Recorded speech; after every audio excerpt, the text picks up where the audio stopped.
मुकेश अंबानी असली जिंदगी के रॉकी भाई है। केजीएफ में रॉकी भाई के पास गोल्ड की खदान और अंबानी के पास एक पैसे का कुआं जो हर रोज अरबों रुपए उगलता है। वो कुआं है जामनगर रिफाइनरी, दुनिया की सबसे बड़ी रिफाइनरी। और आज मैं बताऊंगा कि ये रिफाइनरी कैसे भारत के सबसे अमीर आदमी का सबसे बड़ा हथियार बनी। रिलायंस भारत की सबसे बड़ी कंपनी है, हर कोई जानता है, जियो, रिटेल, पेट्रोकेमिकल्स। लेकिन बहुत कम लोग जानते हैं कि रिलायंस की असली कमाई का सबसे बड़ा हिस्सा आता है जामनगर रिफाइनरी से। मैंने बहुत रिसर्च की है।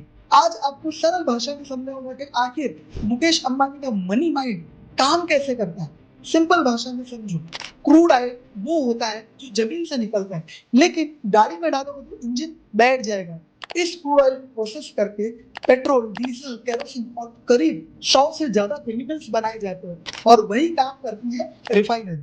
अब रिलायंस की जामनगर रिफाइनरी इतनी बड़ी है कि अकेले दुनिया के कई देशों से ज्यादा ऑयल प्रोसेस करती है। ये आइडिया आया धीरूभाई अंबानी की सोच से। उनकी फिलोसॉफी थी बैकवर्ड इंटीग्रेशन, यानी आप जो माल खरीदते हो उसे खुद बनाओ। पहले रिलायंस कपड़ा बेचती थी विमल ब्रांड के नाम से।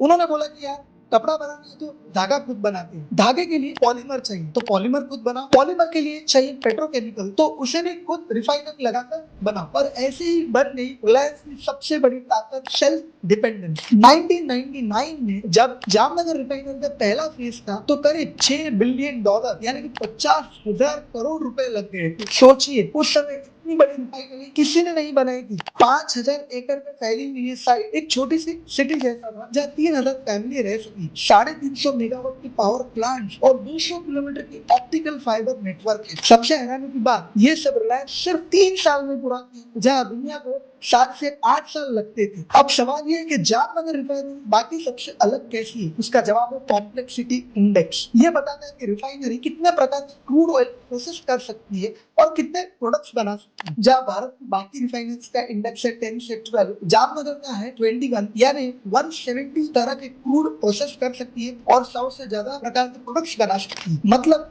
मार्केट में अगर कच्चा माल मिल रहा है जो कोई प्रोसेस नहीं कर पा रहा है तो रिलायंस आसानी से कर लेगा और सस्ते से crude oil high value products बनाकर एक्स्ट्रा प्रॉफिट कमा लेगा। जामनगर रिफाइनरी की एफिशिएंसी वर्ल्ड क्लास है। जहाँ बाकी रिफाइनरीज में 5% वेस्टेज होता है, रिलायंस सिर्फ 0.2% वेस्टेज है। ये छोटा सा डिफरेंस ही रिलायंस को सालों से अरबों का फायदा दे रहा है। स्केल इतना बड़ा है कि कॉस्ट पर यूनिट बहुत कम आती है और जब पेट्रोल की डिमांड घटे तो डीजल या केमिकल्स बना लेते हैं। मतलब बिजनेस फ्लेक्सिबल है, मार्केट जैसा बोले वैसा प्रोडक्ट निकालते हैं। यही रीजन है कि जुलाई सितंबर 2025 के क्वार्टर में रिलायंस रिफाइनरी ने बिजनेस से 13,000 करोड़ का प्रॉफिट कमाया। अब जब दुनिया इलेक्ट्रिक व्हीकल्स की तरफ जा रही है तो रिलायंस भी धीरे धीरे रिफाइनरी को केमिकल्स और स्पेशलिटी मटेरियल्स में कन्वर्ट कर रहा है, क्योंकि केमिकल्स में मार्जिन पेट्रोल से कई ज्यादा है। यानी जब दूसरे डर रहे हैं कि फ्यूचर में फ्यूल की डिमांड बढ़ जाएगी, अंबानी पहले से तैयार हो चुके हैं। यही विजनरी थिंकिंग रिलायंस को अलग बनाती है। इस कहानी में